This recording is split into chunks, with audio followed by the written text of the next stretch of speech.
خودتو معرفی کن. محمد کیان کاکاوند. سر بالا که کاکاوند. با صدای بلند یه بخش کوتاهی از قصهشو بشنوید اونجا. بگو. یکیشان بود اون یکیشان نبود، زیرشون بعضی کبود، ننه پیرزن نشسته بود.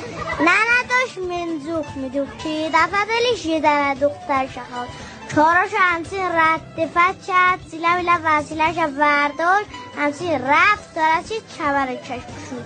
یه دفعه یه گرگ ونده را دید، همچین ترس یه چرماخ بخودش کشید. گرگ بنداغن ننه پیرزن و سرقه دبان.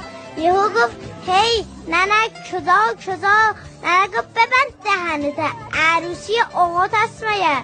برم خانه یه دنه دخترم لاشبادم جا بکشم بیرون، همچین گرده گلنبه بشم، بعد میام تو منه به تخ. گرگه خودش گفت سرخات بد نمیگرد. ننه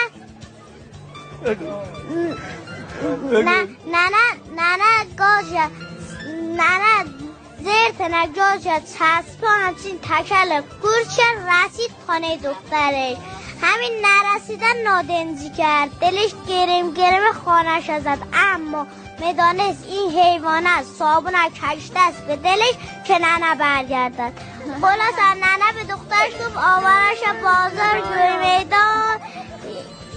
ننه به دختر گفت آوارش بازار گوی میدان، یه هندوانه بزرگ بسا منه به چپان توش.